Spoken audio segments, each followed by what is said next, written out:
দখলদার ইসরায়েলি বাহিনী এবং লেবানন পুরোদমে যুদ্ধ চলছে।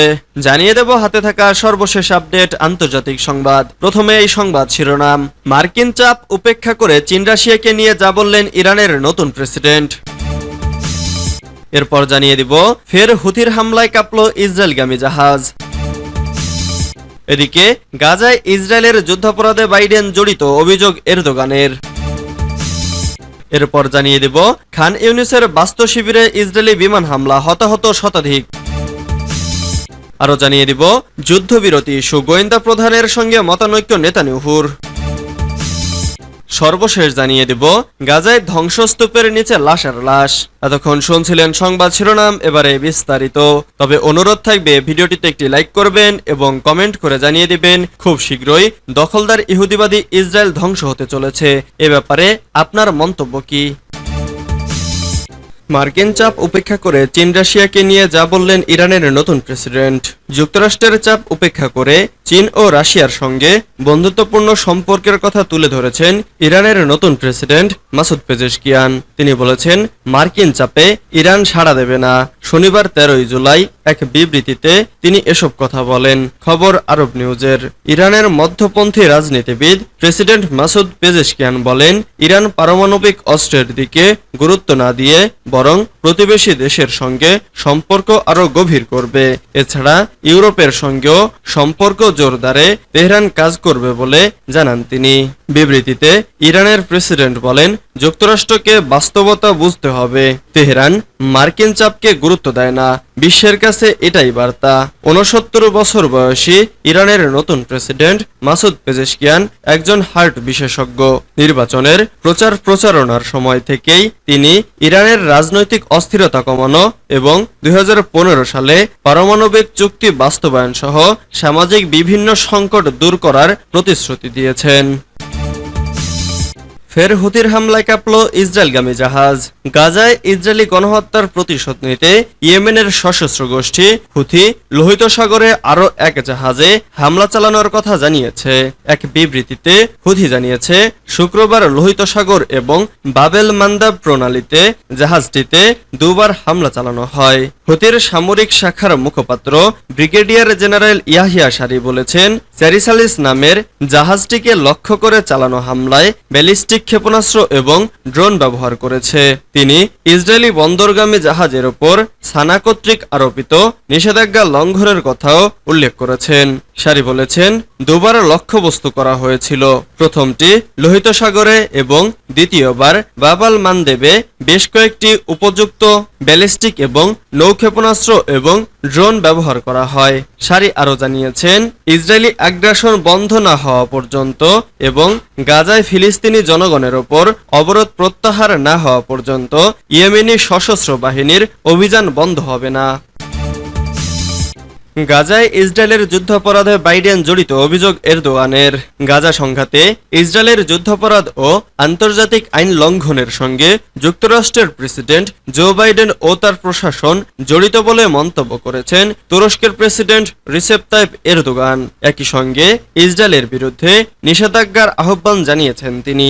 ওয়াশিংটনে নেটো সম্মেলনে সাপ্তাহিক ম্যাগাজিন নিউজকে দেওয়া এক সাক্ষাৎকারে তিনি এসব কথা বলেন। খবর রয়টার্সের। এরদোগান বলেন, গাজার বেসামরিক নাগরিকদের ইসরায়েলের নৃশংসভাবে হত্যা, হাসপাতাল, ত্রাণ সহায়তা কেন্দ্র এবং অন্যান্য স্থানে হামলা চালানো যুদ্ধাপরাধের অন্তর্ভুক্ত। তুরস্কের প্রেসিডেন্ট বলেন, মার্কিন প্রশাসন যুদ্ধাপরাধ এবং আন্তর্জাতিক আইন লঙ্ঘনের বিষয়টি উপেক্ষা করেছে এবং তারা ইসরায়েলকে সর্বাধিক সহায়তা অব্যাহত রেখেছে।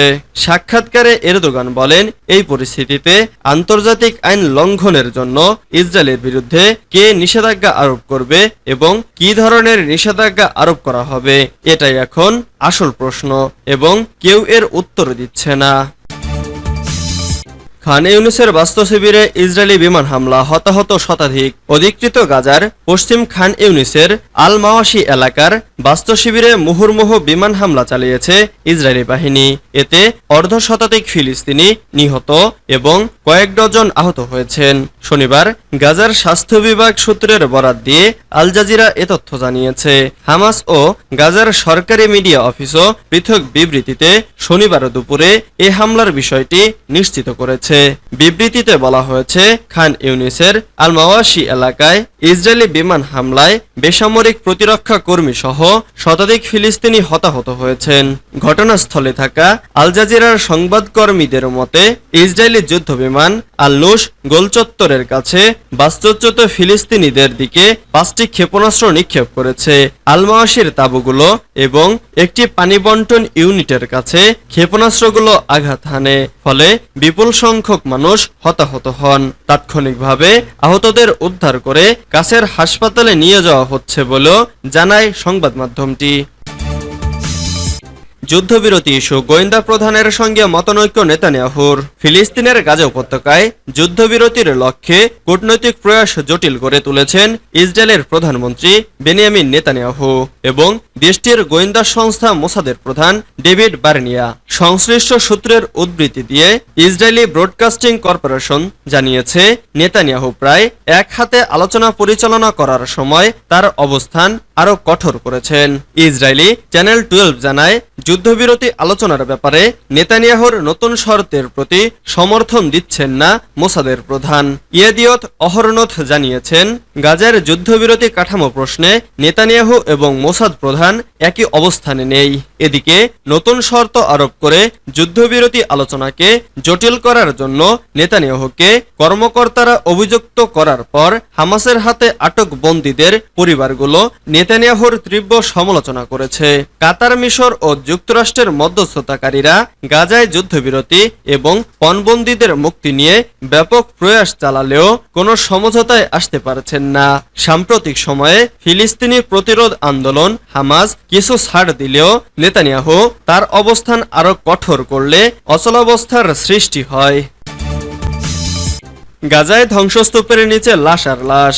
গাজা শহরের কিছু অংশ থেকে ইসরায়েলি বাহিনী সরে যাওয়ার পর তাল আল হাওয়া এলাকা থেকে কয়েক ডজন ফিলিস্তিনের লাশ উদ্ধার করা হয়েছে। ফিলিস্তিনি উদ্ধার কর্মীরা এ তথ্য নিশ্চিত করেছে। শুক্রবার গাজার বেসামরিক প্রতিরক্ষা মুখপাত্র মাহমুদ বাসল বলেন, গাজার বেসামরিক প্রতিরক্ষা দলগুলো বেঁচে যাওয়া লোকেদের উদ্ধারে এগিয়ে যায়। ফিলিস্তিনের উদ্ধার কর্মীরা কয়েক ডজন লাশ পেয়েছেন। নিহতদের অধিকাংশই নারী ও শিশু। কিছু মৃতদেহ কুকুরে খাচ্ছিল। তিনি আরো বলেন, কমপক্ষে 60টি লাশ গণনা করা হয়েছে। ঘটনাস্থলেই কয়েকজনের লাশ দাফন করে কর্তৃপক্ষ। অন্যদের হাসপাতালে নিয়ে যাওয়া হয়েছে। সোমবার বেসামরিক লোকেদের সরিয়ে দেওয়ার নির্দেশ দেওয়ার পর ইসরায়েলি বাহিনী এই সপ্তাহে প্রতিবেশী এলাকায় প্রবেশ করেছে।